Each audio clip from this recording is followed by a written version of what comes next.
अच्छा, यहाँ पर हमारे सेल मेम्ब्रेन कंप्लीट हो गया है, ठीक है। सेल मेम्ब्रेन में आप ये सेल का स्ट्रक्चर देख सकते हैं। इसमें अब हम सेल ऑर्गेनाइज पे पढ़ने रहे हैं, इसलिए आप देख लें सबसे पहले एक दफ़ा, ठीक है। आप एफएससी में पढ़ चुके हैं सारे ऑर्गेनाइज, जैसे आप देख सकते हैं माइटोकॉन्ड्रिया है, फिर पेरीन्यूक्लियर मेम्ब्रेन है, साइटोस्केलेटन है, न्यूक्लियस है, न्यूक्लियोलस है, लाइसोसोम्स है, वैक्यूल है, पेरोक्सीसोम है, गोल्जी प्रोटीन, ये एनिमल सेल है, ठीक है।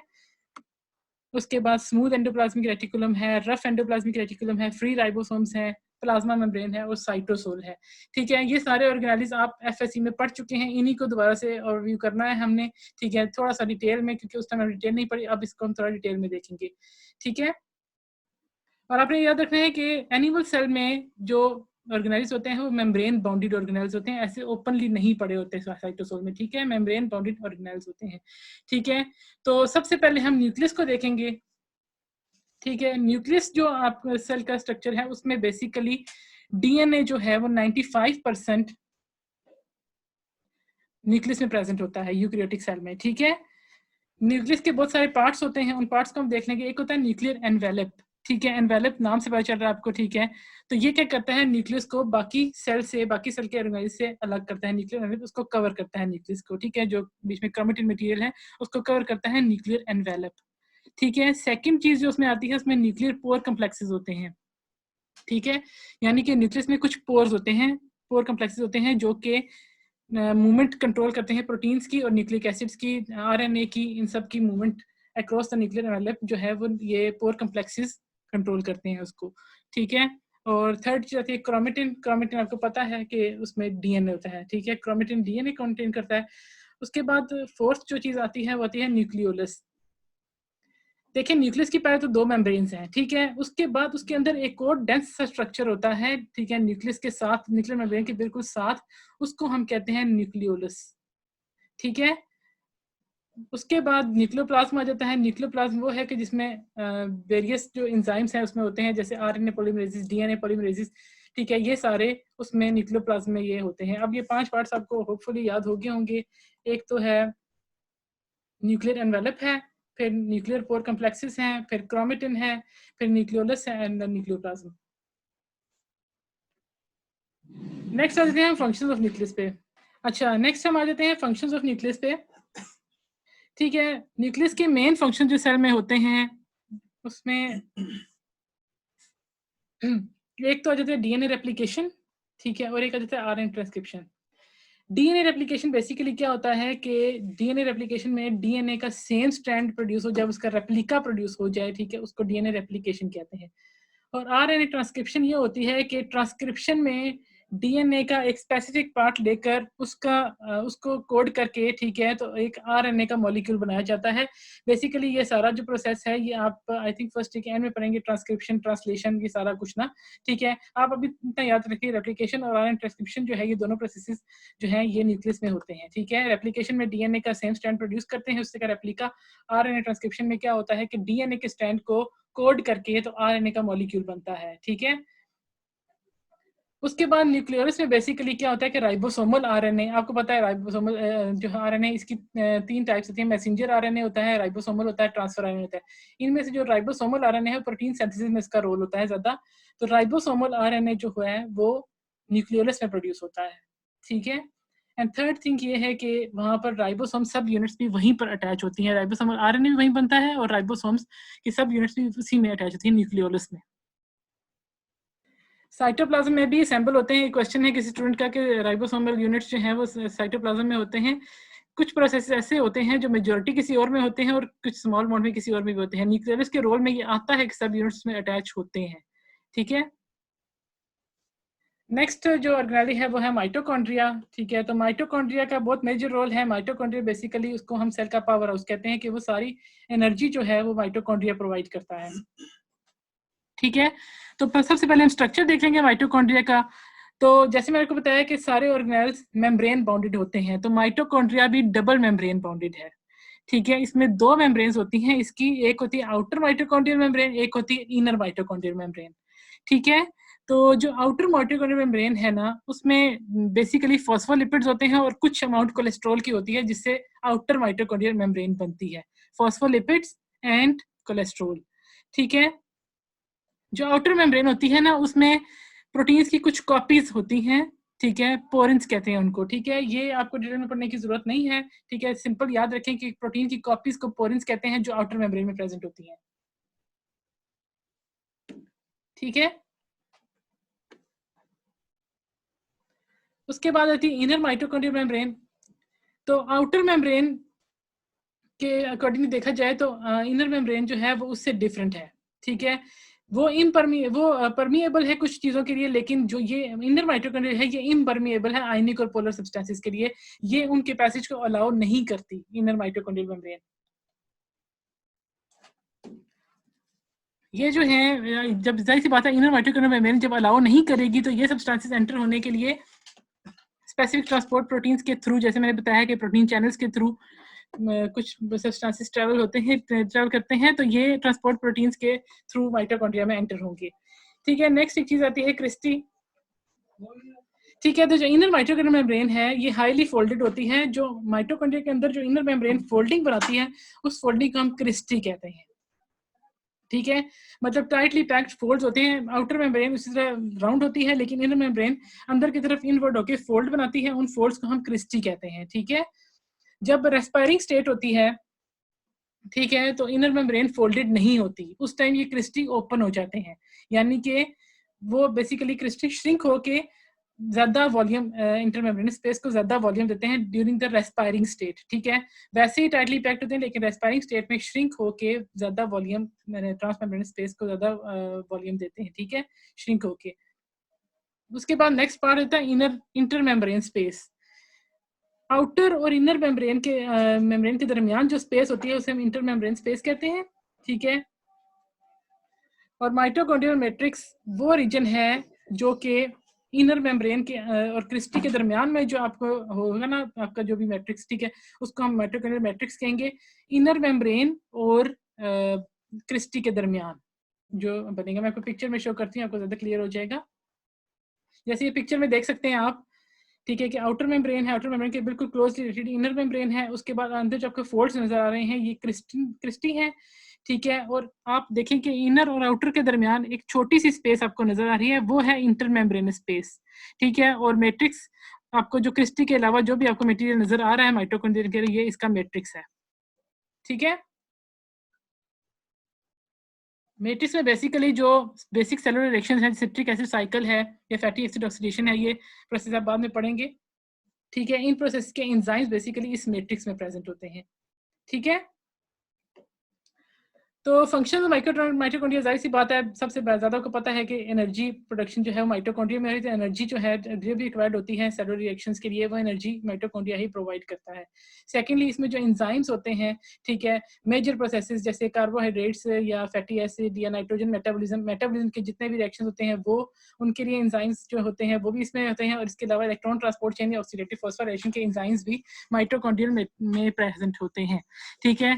तो बेसिक फंक्शन इसके दो हैं, एक एनर्जी प्रोडक्शन, दूसरा ये कि जितने भी मेजर मेटाबॉलिक रिएक्शंस हैं उन सब की एनर्जी, उन सब के एंजाइम्स भी माइटोकॉन्ड्रिया में प्रेजेंट होते हैं, ठीक है। नेक्स्ट स्ट्रक्चर जो हमारे पास आ जाता है वो है एंडोप्लाज्मिक रेटिकुलम, ठीक है। बेसिकली ये नेटवर्क सा होता है कि एंडोप्लाज्मिक रेटिकुलम, ठीक है, मेम्ब्रेन कॉम्प्लेक्सेस होते हैं जो कि इंटरकनेक्टेड होते हैं नेटवर्क की तरह, ठीक है, उसको हम एंडोप्लाज्मिक रेटिकुलम कहते हैं, जो एज ए नेटवर्क पूरे सेल में स्प्रेड कर रहे होते हैं, ठीक है। Membrane complexes that are interconnected by separate organelles, ठीक है। तो एंडोप्लाज्मिक रेटिकुलम की दो टाइप्स आपने पढ़ी होंगी, एक है रफ एंडोप्लाज्मिक रेटिकुलम और एक है स्मूथ एंडोप्लाज्मिक रेटिकुलम, ठीक है। जो है रफ एंडोप्लाज्मिक रेटिकुलम, जैसे कि नाम से पता चल रहा है उसकी अपीयरेंस रफ होगी। रफ क्यों होगी? क्योंकि उसके ऊपर राइबोसोम्स अटैच हुए होते हैं, ठीक है। तो राइबोसोम्स अटैच होने की वजह से वो रफ अपीयरेंस देता है, और रफ अपीयरेंस की वजह से उसको हम रफ एंडोप्लाज्मिक रेटिकुलम कहते हैं। सेकंड वन है स्मूथ एंडोप्लाज्मिक रेटिकुलम, उस पर कोई राइबोसोम्स अटैच नहीं होते, उसकी अपीयरेंस स्मूथ होती है, इसलिए उसे हम स्मूथ एंडोप्लाज्मिक रेटिकुलम कह देते हैं।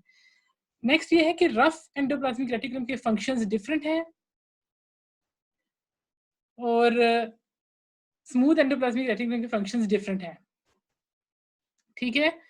तो जो रफ एंडोप्लाज्मिक रेटिकुलम फंक्शंस हैं, ठीक है, तो वो बेसिकली मेम्ब्रेन लिपिड जो सेक्रेटरी प्रोटीन्स बनाते हैं क्योंकि उनके ऊपर राइबोसोम्स अटैच होते हैं, तो वो लिपिड्स की सिंथेसिस में और प्रोटीन्स की सिंथेसिस में रोल प्ले करते हैं रफ एंडोप्लाज्मिक रेटिकुलम, ठीक है। उसके बाद जो स्मूथ एंडोप्लाज्मिक रेटिकुलम के फंक्शंस हैं उसमें है कि लिपिड सिंथेसिस करते हैं, और जो प्रोटीन्स और लिपिड्स रफ एंडोप्लाज्मिक रेटिकुलम बनाता है ना, उसको मॉडिफाई और ट्रांसपोर्ट स्मूथ एंडोप्लाज्मिक रेटिकुलम करता है। मैं रिपीट करती हूँ कि स्मूथ एंडोप्लाज्मिक रेटिकुलम एक तो लिपिड सिंथेसिस करता है, सेकेंडली जो प्रोटीन्स और लिपिड्स रफ एंडोप्लाज्मिक रेटिकुलम बनाता है उनकी ट्रांसपोर्ट और मॉडिफिकेशन स्मूथ एंडोप्लाज्मिक रेटिकुलम करता है। नेक्स्ट हमारे पास जो अपरेटस आता है उसको हम कहते हैं गोल्जी कम्प्लेक्स। गोल्जी कम्प्लेक्स के 2-3 नाम है, गोल्जी कम्प्लेक्स भी कह सकते हैं, गोल्जी अपरेटस भी कह सकते हैं, और डिक्टियोसोम्स भी कहते हैं इन्हें, ठीक है। कई बार वाइवा में पूछा जाता है डिक्टियोसोम्स क्या है, तो आप लोगों को पता ही सब बिल्कुल ब्लैंक होते हैं, डिक्टियोसोम्स गोल्जी कम्प्लेक्स को ही कहते हैं, ठीक है। बेसिकली गोल्जी कम्प्लेक्स क्या स्ट्रक्चर होता है कि एक स्टैक होता है, स्टैक आप समझते हैं ना कि बंडल, एक जिस तरह बुक्स का बंडल होता है स्टैक, ठीक है, उस तरह ही स्मूथ सरफेस कंपार्टमेंट्स होते हैं, उनके स्टैक्स बने होते हैं, ठीक है। उन स्टैक्स को हम कहते हैं सिस्टर्नी, ठीक है, वो गोल्जी कम्प्लेक्स बनाते हैं, ठीक है, कि स्मूथ कंपार्टमेंट्स होते हैं स्टैक हुए हुए, ठीक है, उनको हम सिस्टर्नी कहते हैं और वो गोल्जी अपरेटस बनाते हैं। गोल्जी अपरेटस की दो साइड्स होती हैं, एक होती है कन्वेक्स साइड होती है और एक होती है कनकेव साइड, ठीक है। ये मैं आगे आपको बताती हूँ, फिर डायग्राम से क्लियर होगा, ठीक है। तो बेसिकली क्या होता है, गोल्जी कम्प्लेक्स के 3 अपार्टमेंट्स होते हैं, होते 4 हैं, फोर्थ वन को हम इतना डिस्क्राइब नहीं करते। तो 3 कंपार्टमेंट्स में जो फर्स्ट है वो है प्रोक्सिमल और cis compartment, as the name indicates, ठीक है। जो सिस्टर्नी के बिल्कुल करीब कंपार्टमेंट होगा ना, बिल्कुल साथ, उसको हम सिस कंपार्टमेंट कहेंगे।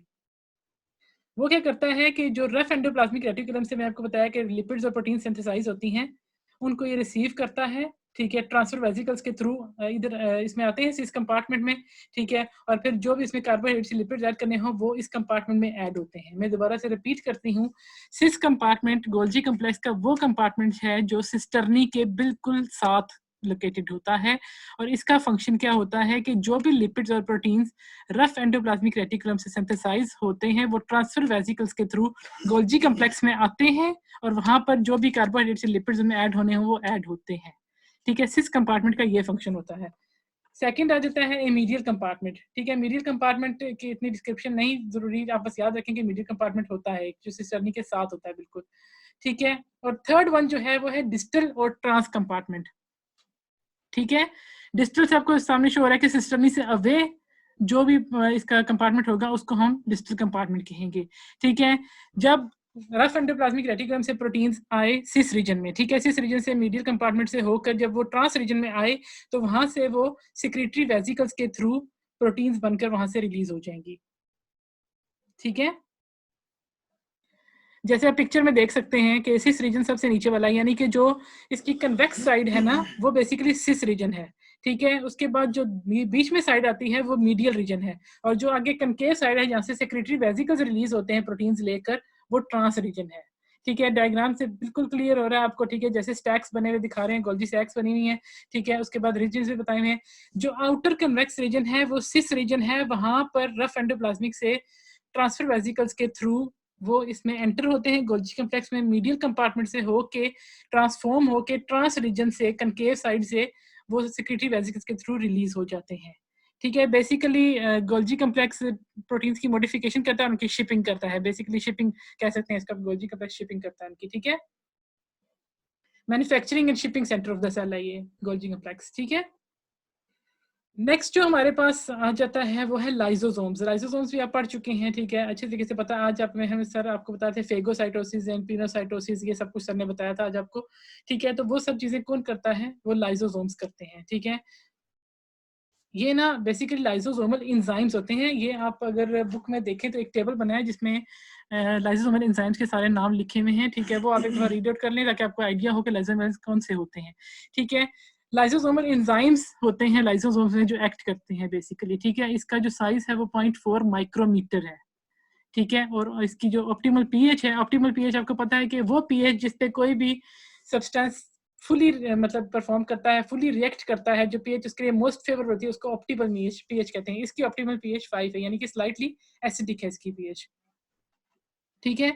इसमें जो एंजाइम्स होते हैं डाइजेस्टिव एंजाइम्स होते हैं जो कि फॉर एग्जाम्पल कोई भी ऑर्गेनेली अगर डैमेज है, ठीक है, तो उस ऑर्गेनेली को डाइजेस्ट करना लाइसोसोम्स का काम है। इसके अलावा फूड पार्टिकल्स कुछ जो होते हैं उनको डाइजेस्ट करना इसका काम है। इसके अलावा कोई भी वायरस या बैक्टीरिया, कोई भी फॉरेन बॉडी हमारी बॉडी पे एक्ट करती है तो लाइसोसोम्स उसको डाइजेस्ट कर देते हैं अपने एंजाइम्स के थ्रू, ठीक है। नेक्स्ट हमारे पास आ जाता है स्ट्रक्चर पेरोक्सिसोम्स। पेरोक्सिसोम्स जो होते हैं बेसिकली इनको माइक्रो बॉडीज कहते हैं क्योंकि बहुत छोटे छोटे ऑर्गेनाइज होते हैं सेल में, ठीक है। इनका साइज 0.5 माइक्रोमीटर है, ठीक है। और स्मूथ एंडोप्लाज्मिक रेटिकुलम जो हमने पढ़ा था उसमें जब उसकी बडिंग होती है, बडिंग आप समझते हैं कि जब आउट ग्रोथ बनती है, तो आउट ग्रोथ जब स्मूथ एंडोप्लाज्मिक रेटिकुलम से अलग हो जाएं तो वो माइक्रो बॉडीज बनाते हैं, यानी कि पेरोक्सिसोम्स बना देते हैं। और फंक्शन क्या होता है इनका? इनका फंक्शन ये होता है कि एक प्रोसेस है बीटा ऑक्सीडेशन, ठीक है। वो अभी आपने नहीं पढ़ा, जब आप पढ़ेंगे आई थिंक सेकंड ईयर में पढ़ेंगे बीटा ऑक्सीडेशन। फिलहाल आप नाम ही याद रखिए काफी। उसमें जो लॉन्ग चेन फैटी एसिड्स होती हैं उनको ब्रेक डाउन करना पेरोक्सिसोम्स का फंक्शन है, ठीक है। लॉन्ग चेन फैटी एसिड्स को ब्रेक डाउन करना is the function of peroxisomes, ठीक है। नेक्स्ट हमारे पास आ जाता है साइटोस्केलेटन। साइटोस्केलेटन बेसिकली एक कम्प्लेक्स नेटवर्क होता है। इसमें 3 तरह के स्ट्रक्चर्स होते हैं, ठीक है। इसमें माइक्रोट्यूब्यूल्स, माइक्रोफिलामेंट्स एंड माइक्रोट्रेबिक्यूलाई, ठीक है। आई थिंक साइटोस्केलेटन का फंक्शन आपने पढ़ा होगा कि माइटोसिस में इसका बहुत ज्यादा रोल है माइक्रोट्यूब्यूल्स का, ठीक है। तो बेसिकली फाइन स्ट्रक्चर्स 3 तरह के, माइक्रोट्यूब्यूल्स, माइक्रोफिलामेंट्स एंड माइक्रोट्रेबिक्यूलाई। तो माइक्रोट्यूब्यूल्स हम डिस्कस करेंगे सबसे पहले। These are long unbranched cylinder structures, these are unbranched cylindrical structures with an average diameter of about 25 nanometre, ठीक है। मतलब आपने बस साइज आप पढ़ने के लिए ठीक है, लेकिन अगर नहीं भी आता था तो नो इशू, ठीक है। आपको याद होना चाहिए कि माइक्रोट्यूब्यूल्स सिलेंड्रिकल स्ट्रक्चर्स होते हैं, ठीक है। और माइक्रोट्यूब्यूल्स के फंक्शन जो होते हैं, सबसे पहले जो मैंने आपको बताया, ठीक है, कि जब किसी भी सेल की माइटोसिस होती है तो उसमें जो स्पिंडल स्ट्रक्चर्स होते हैं, स्पिंडल फाइबर्स होते हैं ना, आपको पता है सेल के दोनों कॉर्नर्स पे स्पिंडल फाइबर्स होते हैं, उनको असेंबल और डिसअसेंबल करने में माइक्रोट्यूब्यूल्स का रोल होता है। माइक्रोट्यूब्यूल्स ही उनको असेंबल और डिसअसेंबल करते हैं ड्यूरिंग माइटोसिस, ठीक है। दूसरी बात ये है कि ये यूकैरियोटिक सेल की शेप को भी मेंटेन करते हैं। और थर्ड ये कि ट्रांसमेम्ब्रेन सिग्नल्स जो होते हैं ना, उनमें भी साइटोस्केलेटन ही सिग्नल्स करता है ट्रांसपोर्ट, ठीक है। जैसे कि मैंने बताया अगर मीडिएटेड ट्रांसपोर्ट है कोई, तो उसमें अगर प्रोटीन को सिग्नल्स ट्रांसफर करें तो साइटोस्केलेटन ही माइक्रोट्यूब्यूल्स के थ्रू सिग्नल ट्रांसफर करेगा। सिग्नल ट्रांसडक्शन में भी इसका रोल है, यूकैरियोटिक सेल की शेप को मेंटेन करने में भी रोल है, माइटोसिस में भी इसका रोल है, ठीक है। सेकेंड जो हमारे पास टाइप आती है वह माइक्रोफिलामेंट्स, ठीक है। माइक्रोट्यूब्यूल्स स्लेंडर लाइक स्ट्रक्चर्स थे, ठीक है। ये मोर सिलेंड्रिकल है as compare to microtubules, more cylindrical structures हैं, ठीक है। और ये कॉन्ट्रैक्टाइल प्रोटीन एक्टिन से बनते हैं। आई थिंक एफएससी में एक्टिन मायोसिन प्रोटीन्स आपने पढ़ी हुई हैं, actin filaments and myosin filaments, ये आपने एफएससी में पढ़ा होगा, ठीक है। तो बेसिकली माइक्रोफिलामेंट्स एक्टिन प्रोटीन से बनते हैं, ठीक है। तो माइक्रोफिलामेंट्स का फंक्शन क्या है? माइक्रोफिलामेंट्स का फंक्शन ये है कि जो भी इंटरनल सेल मोशन होता है ना, इंटरनल सेल जो भी मूवमेंट होती है, ठीक है, माइक्रोफिलामेंट्स उस मूवमेंट को कंट्रोल करते हैं। यानी कि इंटरसेलुलर मूवमेंट जो भी है उसको माइक्रोफिलामेंट्स कंट्रोल करते हैं, ठीक है। उसके बाद थर्ड टाइप हमने कौन सी बताई थी? माइक्रोट्रेबिक्यूलाई। माइक्रोट्रेबिक्यूलाई जो हैं these are very fragile tubes, ठीक है। और ये साइटोसोल में एक नेटवर्क बनाते हैं, ठीक है। साइटोसोल में एक नेटवर्क बनता है माइक्रोट्रेबिक्यूलाई से। अच्छा, तो मैं बता रही थी माइक्रोट्रेबिक्यूलाई के बारे में कि वेरी फ्रेजाइल ट्यूब्स, ठीक है, and they form A transit network in the cytosol, ठीक है। ये नेटवर्क बनाते हैं इसमें। और फंक्शन इसका क्या होता है? ठीक है, इसका फंक्शन एज सच कंफर्म नहीं है अभी, ठीक है, कि ये सॉल्युबल एंजाइम्स के साथ कंबाइन होकर अनस्टेबल मल्टी एंजाइम कॉम्प्लेक्सेस बनाते हैं या नहीं, ठीक है। इसलिए इसका फंक्शन एज सच कंफर्म नहीं है, ठीक है, कि ये सॉल्युबल एंजाइम से कंबाइन करके अनस्टेबल मल्टी एंजाइम कॉम्प्लेक्सेस बनाते हैं नहीं, ये कंफर्म नहीं है इसका फंक्शन, ठीक है। नेक्स्ट हो जाता है साइटोप्लाज्म। साइटोप्लाज्म आपको पता है कि साइटोप्लाज्म मेन वो उसका स्ट्रक्चर है सेल का जिसमें सारे ऑर्गेनेल्स फ्लोट कर रहे होते हैं, ठीक है, साइटोप्लाज्म, ठीक है। जब साइटोप्लाज्म से ऑर्गेनेल्स को रिमूव कर दें तो पीछे जो स्ट्रक्चर बचता है उसको हम साइटोसोल कहते हैं। अच्छा, मैं साइटोप्लाज्म के बारे में बता रही थी, जब आप सेल में से सारे ऑर्गेनाइज निकाल दें तो बाकी जो मटेरियल हमारे पास बचता है उसको हम साइटोसोल कहते हैं, ठीक है। वो उसमें मैक्सिमम क्वांटिटी वाटर की होती है, ठीक है।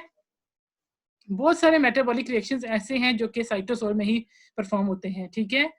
उसके बाद ये होता है कि इसका कोई स्पेसिफिक स्ट्रक्चर नहीं, क्योंकि फ्लूइड लाइक है, ठीक है, तो इसमें प्रोटीन कंटेंट ज्यादा होता है और इसका प्रॉपर शेप नहीं होती, क्योंकि फ्लूइड लाइक है तो प्रॉपर शेप नहीं होती, और इसमें प्रोटीन कंटेंट सबसे ज्यादा होता है, प्रोटीन एंड वाटर कंटेंट ज्यादा होता है इसमें, ठीक है।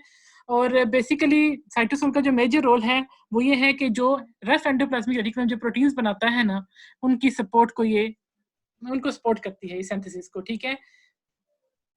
साइटोसोल का मेजर फंक्शन ये है कि रफ एंडोप्लाज्मिक रेटिकुलम से प्रोटीन्स जो बनती हैं उनकी सिंथेसिस को सपोर्ट करता है साइटोसोल, ठीक है।